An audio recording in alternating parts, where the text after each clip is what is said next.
bagaimana seorang ustadz menjelaskan silsilah Syekh Hasyim Asy'ari dengan Kiai Haji Ahmad Dahlan. Awal-awal saya cuek aja, terus saya tonton terus tulisan, loh kok ini menarik sekali. Itulah kesan pertama dengan Ustadz Adi Hidayat. Kita tidak perlu satu organisasi, tidak perlu satu sekolah, tidak perlu satu guru, bertemu dalam satu titik, mukhlishina lahuddin. Mudah-mudahan titik itulah yang mempertemukan kita.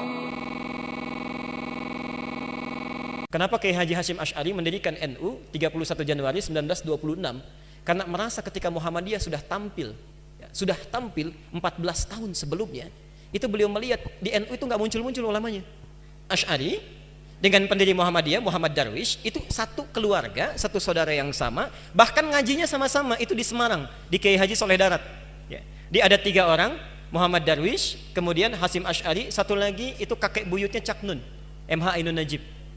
Cuma 2 ini yang menonjol, karena menonjol, bagus baca kitabnya, soleh orangnya, itu langsung diperintahkan pergi ke Mekah, diberikan kitab.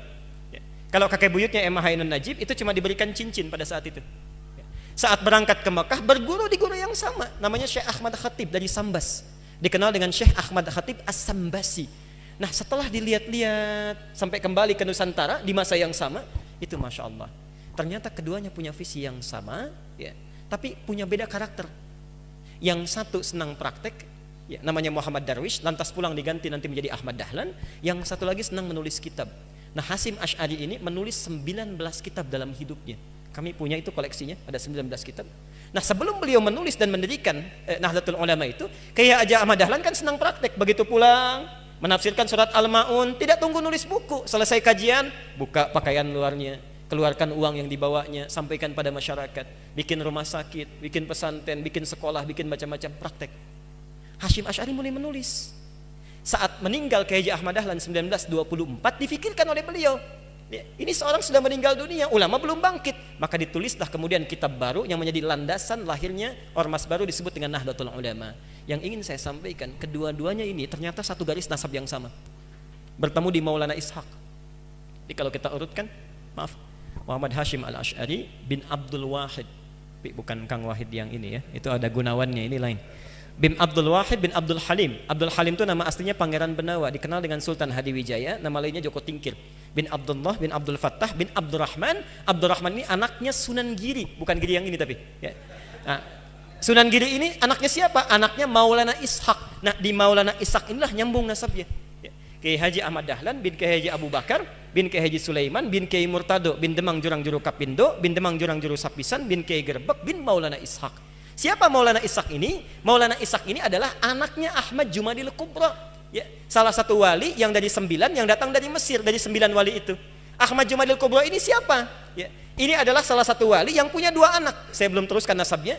Anak pertamanya dibawa ke Nusantara, namanya Maulana Ishaq, melahirkan 2 ulama tadi.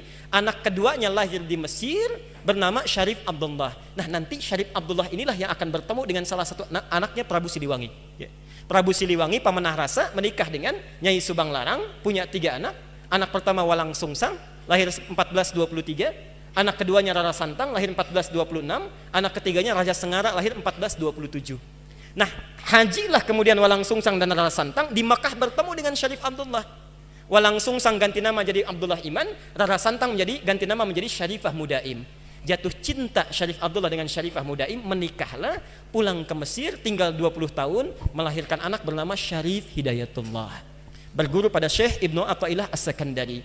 Pulang nengok kakek buyutnya, bertemu dengan Prabu Siliwangi. Saat itu tinggalnya ada di lingkaran Jati, maka dikenallah dengan saat itu dengan nama Sunan Gunung Jati.